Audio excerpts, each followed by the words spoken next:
তুমি বলেছিলে রাতে তোমার ঘুম হয় না। আমি বুঝেছিলাম সময় চাইছো। তুমি বলেছিলে আকাশে কি মেঘ করেছে দেখো। আমি বুঝেছিলাম তোমার মন খারাপ।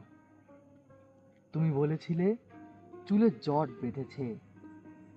আমি বুঝেছিলাম তুমি স্পর্শ চাইছো। তুমি বলেছিলে আজ বিকেলে তুমি বারান্দায় থাকবে। আমি বুঝেছিলাম সাক্ষাৎ চাও। তুমি বলেছিলে অন্ধকারে আমার বড্ড ভয়। আমি বুঝেছিলাম তোমার আমাকে জড়িয়ে ধরতে ইচ্ছে করছে। তুমি বলেছিলে সমুদ্রে যাবে। আমি বুঝেছিলাম পাশাপাশি হাত ধরে হাঁটতে চাইছো। তুমি বলেছিলে নীল প্রিয় রং।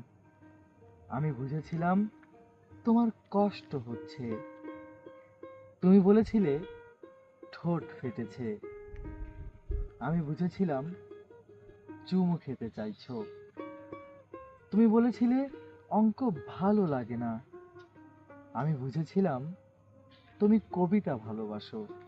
তুমি বলেছিলে আজ তাড়াতাড়ি ঘরে ফিরতে হবে। তুমি বলেছিলে এই হুটহাট দেখা করা, অসময়ে ফোন করা আর তোমার ভালো লাগে না।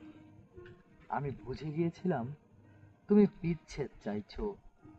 তারপর অলিখিত স্বাক্ষরে তুমি যখন ইনভিজিবল কোর্টে আমার বিরুদ্ধে যৌতুকের মামলা ঠুকে দিলে, আমি বুঝে গিয়েছিলাম তুমি মুক্তি চাও।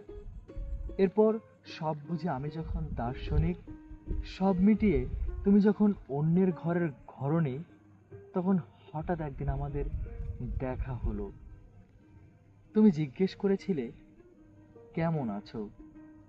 আমি বুঝে গিয়েছিলাম তুমি ভালো নেই। তুমি ভালো নেই।